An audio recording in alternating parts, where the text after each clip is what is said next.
అందరికీ నమస్కారం. అందిన జాబిలి రచన ఏ శ్రీదేవి గారు. చదువుతున్నది దేవి. 3వ ఎపిసోడు. చూడగానే లైక్ తప్పకుండా చేయండి ఫ్రెండ్స్. అమ్మా, నన్ను విసిగించి చంపకు. ఒంట్లో బాగాలేదంటే వినవే. విసుక్కుంటూ అటు తిరిగి పడుకుంది. ఛీ, ఏం పిల్లలు. పిల్లల్ని కంటాం కానీ వాళ్ళ రాతల్ని కంటామా? నా కర్మ ఇదంతా. ఆ మహారాజు బ్రతికుంటే ఈ తిప్పలు తప్పేవి నాకు.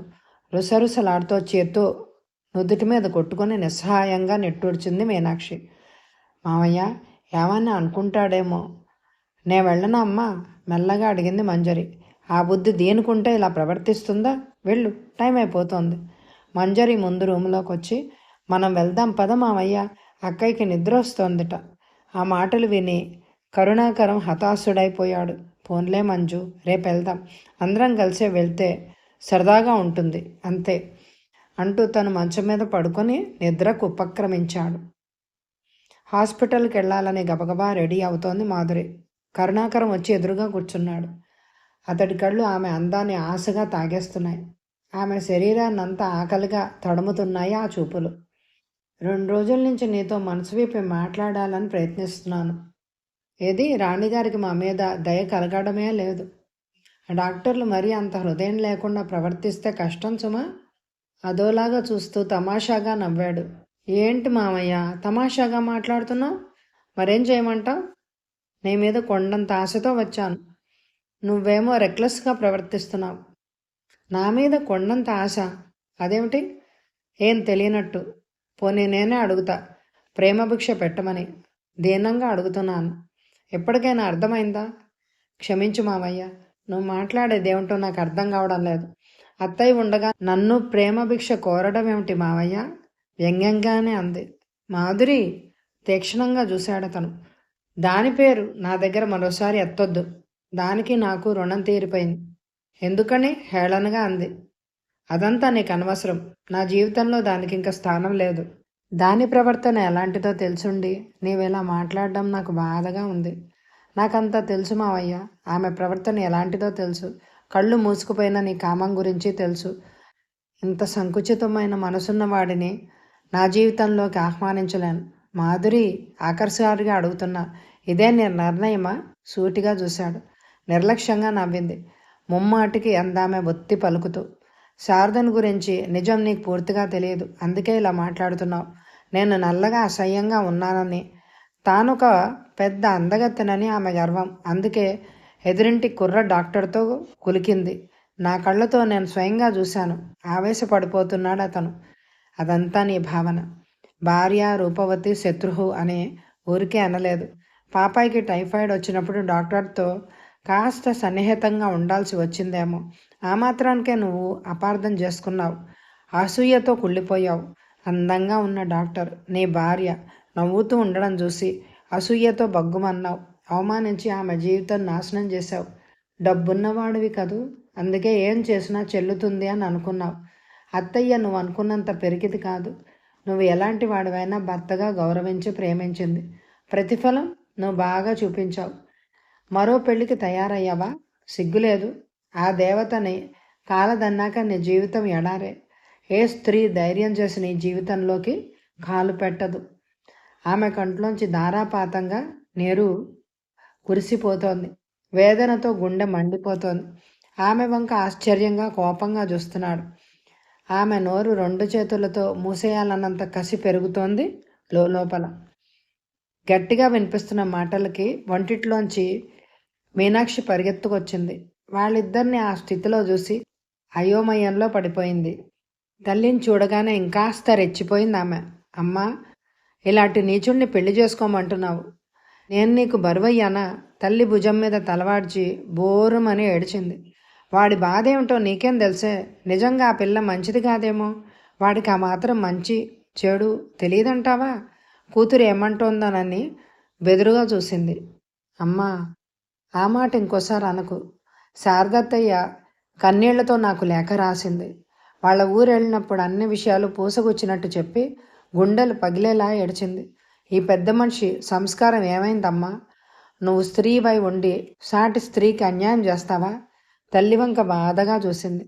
ఎవరి గొడవ మనకెందుకే, మన సుఖం మనం చూసుకోవాలి కానీ ఏ తప్పు చేయకపోతే విడాకులకి ఎందుకు ఒప్పుకుంటుందా? ఇటువంటి రాక్షసుడితో కాపురం చేయడం కన్నా అదే మేలు అనుకుంది.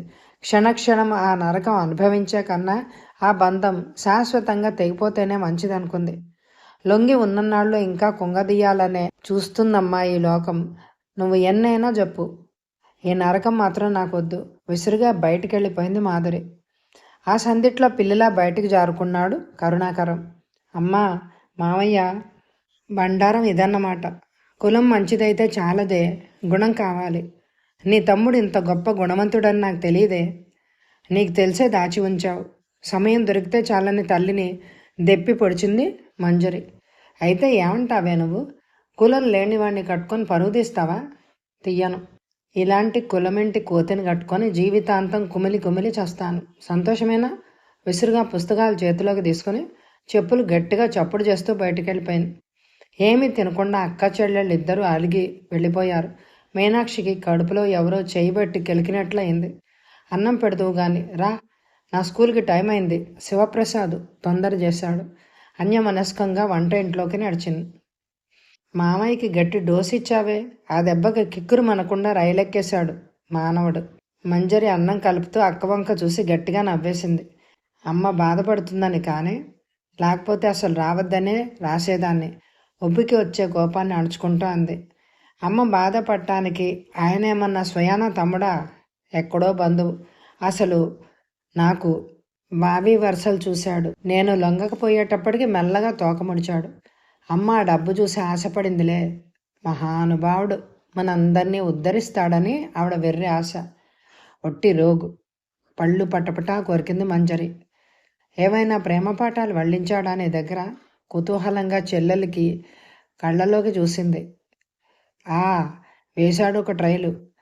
ఇట్లాంటి రోడ్ సైడ్ రోమియోలని ఎంతమందిని చూశానో. మనసు అనేది ఒకసారే ఒకరికే ఇచ్చేది అంటే అది వరకే ఎవరికైనా చెల్లెల వెంక అనుమానంగా చూసింది. అబ్బే, అదేం లేదే, జనరల్గా చెప్తున్నానన్నమాట. నీకన్నా నేనేం అందంగా ఉంటానని, నేను నడుస్తూ ఉంటే తన గుండె లయ తప్పుతుందని, నేను లేకపోతే బ్రతకలేనని, పూలతో పూజిస్తానని, బంగారు పల్లకీలో ఊరేగిస్తానని ఏమేమో వాగాడనుకో. తేలిగ్గా నవ్వింది. బాబోయ్, బంగారు పల్లకినే? అసలే బంగారం రేటు ఆకాశాన్ని అంటుతోంది. మాధురి తమాషాగా నవ్వింది.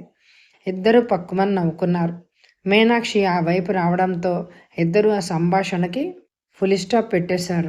బుద్ధిమంతులాగా భోంచేసి యువతలకు వచ్చేశారు. కూతుళ్ళిద్దరూ కుట్ర చేసి తమ్ముడిని తరిమేసినట్లు అనిపిస్తోంది మీనాక్షి మనసుకి. సాయంత్రం హడావిడిగా వచ్చిన తమ్ముడిని చూసి ఆశ్చర్యపోయింది మాధురి.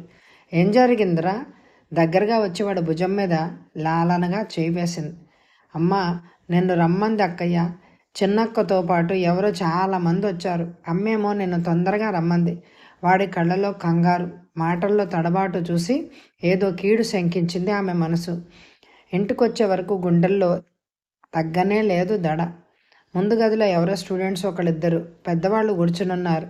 వాళ్ళు మీనాక్షిని ప్రాధేయపూర్వకంగా ఏదో అడుగుతున్నారు. మరొక నలుగురు విద్యార్థులు అదేం వీల్లేదని, అలా జరగడానికి మేము ఒప్పుకోమని తీవ్రంగా వాదిస్తున్నారు. ఏం చేయాలో, ఏం చెప్పాలో తోచక అయోమయంగా నిలబడింది ఆమె. మాధురిని చూస్తేనే వాళ్ళలో ఒక అబ్బాయి ముందుకొచ్చాడు. ఈమె మాధురి, మంజరి అక్కగారు అంటూ మిగతా వాళ్ళకి పరిచయం చేశాడు. మీనాక్షితో మాట్లాడుతున్న పెద్ద మనిషి మాటలు ఆపేసి మాధురి వంక చూశాడు ప్రాధేయపూర్వకంగా. చూడమ్మా అంటూ ఏదో చెప్పబోయాడు. మిగతా నలుగురు స్టూడెంట్స్ ఆయన్ని మాట్లాడనివ్వలేదు. వీళ్ళ అబ్బాయి చేసిన ఘనకార్యాన్ని సమర్థించుకోవాలని చూస్తున్నాడు ఈ పెద్ద మనిషి. ఇలాంటి వాళ్ళందరినీ వదిలేస్తే రేపటి నుంచి పీటరేగిపోతారు. కాలేజీలో చదువుకునే ఆడపిల్లలకి భద్రత లేకపోతే ఎలా? ఇదే పని మీ కూతురికి జరిగితే ఏం చేస్తారండి? ఉద్రేక పడిపోయాడు అతను. అసలు ఏం జరిగిందో చెప్పకుండా ఏమిటిది? ఆమె ఓర్పు తగ్గిపోయింది.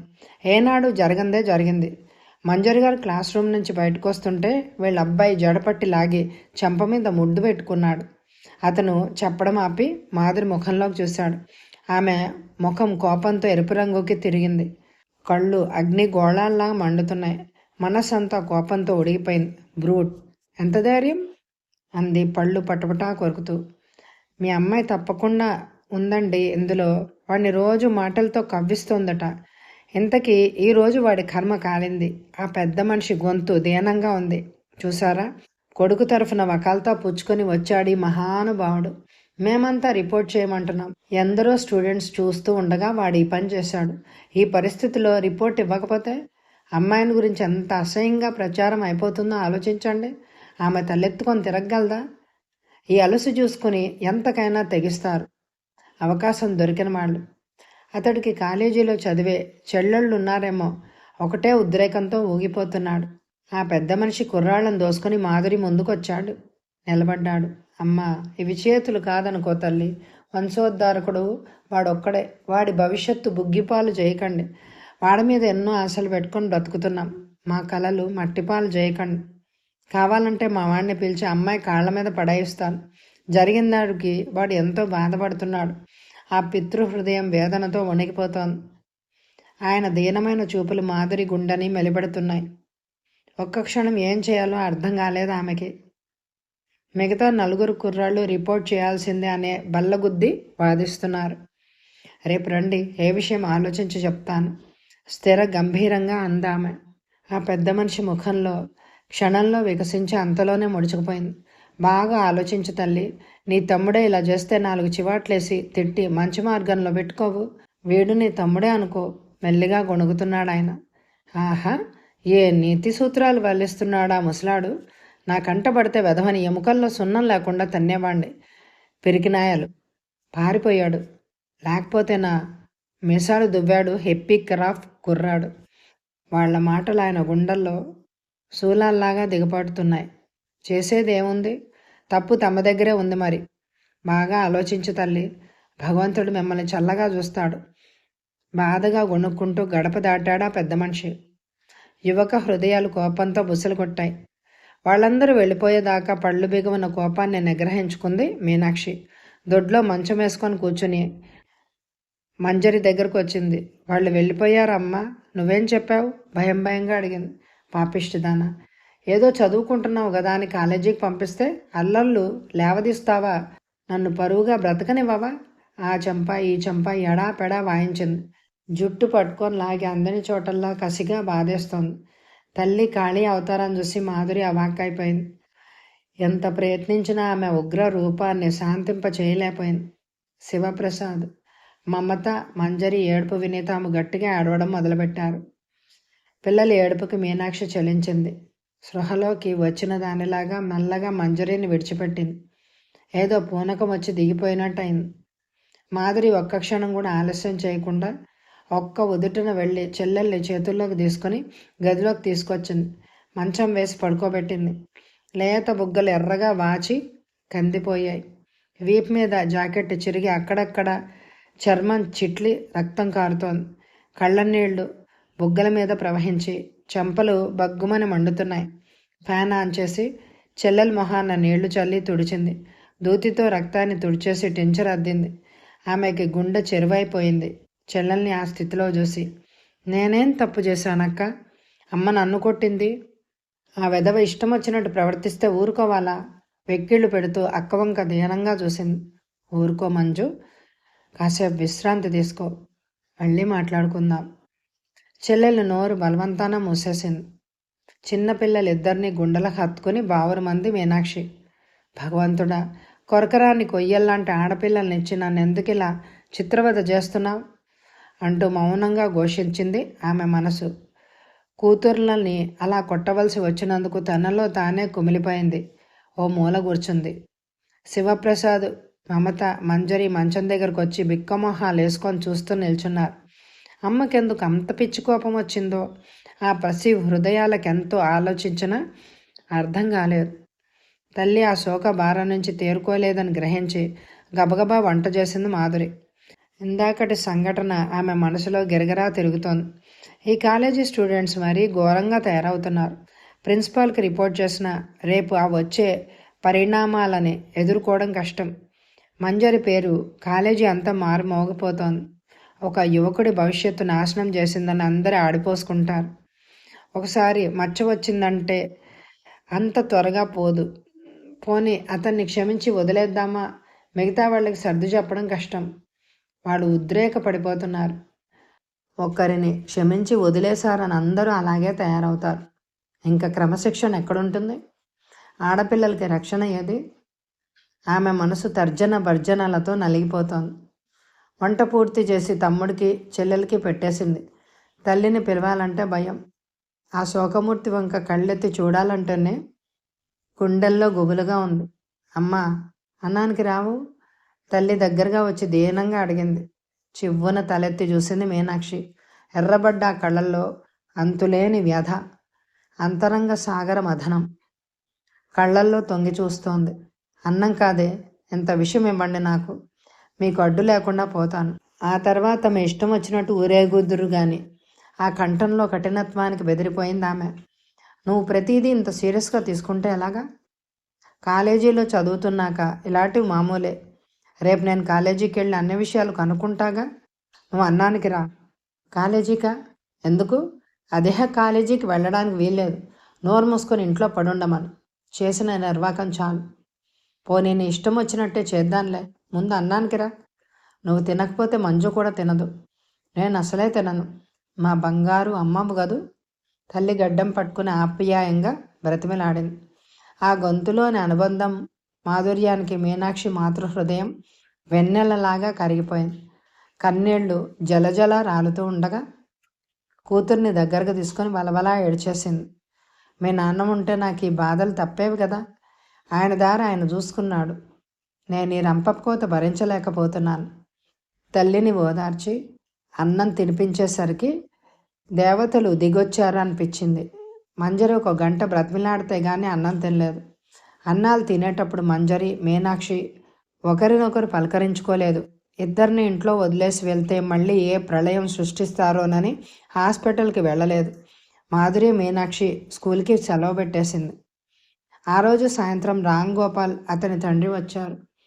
దీన వదనాలతో ఏదో పోగొట్టుకున్నట్లు, అతి విలువైన వస్తువు చేజారిపోయినట్లు వాళ్ళ మొహాలు చూడగానే మీనాక్షి మనసు కలుక్కుమంది. పిల్లల ఆవేశంలో, ఉడుకు రక్తపు ఒడిలో కాని పనులు చేస్తే పెద్ద వయసులో తల్లిదండ్రులు ఎంత సంఘర్షణలో నలిగిపోతారో ప్రత్యక్షంగా అనుభవిస్తున్న మీనాక్షి మనసు ద్రవించింది. తల్లి, మీనాక్షమ్మ గారు, మీరే నన్ను రక్షించాలి. మిగతా కుర్రాళ్ళందరూ కలిసి మా వాడి మీద రిపోర్ట్ ఇచ్చారు. వాడిని 4 రోజులు కాలేజీకి రాకుండా సస్పెండ్ చేశారు. మీరు వచ్చి స్వయంగా ప్రిన్సిపాల్ గారికి చెప్తే తప్ప వాడిని కాలేజీలో చేర్చుకోరు. వాడి బ్రతుకు అంధకారం అయిపోతుంది. అలా చెయ్యకు తల్లి, నీకు అన్నలాంటి వాణ్ణి అంటూ దీనంగా వేడుకున్నాడు ఆ వృద్ధుడు. మాధురి ముఖం అప్రసన్నంగా మారిపోయింది ఆ తండ్రి కొడుకుల్ని చూడగానే. చూడండి, మీ వాడు చేసింది ఎంత అసహ్యమైన పనో. మా చెల్లి రేపటి నుంచి కాలేజీలో తలెత్తుకు తిరగాలంటే ఎంత సిగ్గుగా ఉంటుంది. రోజు దాన్ని చూసి పాటలు పాడడం, ఈలలు వేయడం ఇవన్నీ ఏం పనులండి? మర్యాదస్తులు చేయవలసినవేనా? తీవ్రంగా చూసింది ఆయన వంక. రామ్ గోపాల్ ఒక పక్క తల వంచుకొని నిలబడ్డాడు, ఉరిశిక్ష విధించబడిన నేరస్తుల్లా. ఒరేయ్, అమ్మాయి కాళ్ళ మీద పడి క్షమార్పణ వేడుకో. బుద్ధి గడ్డి తిన్నదని చంపలేసుకో.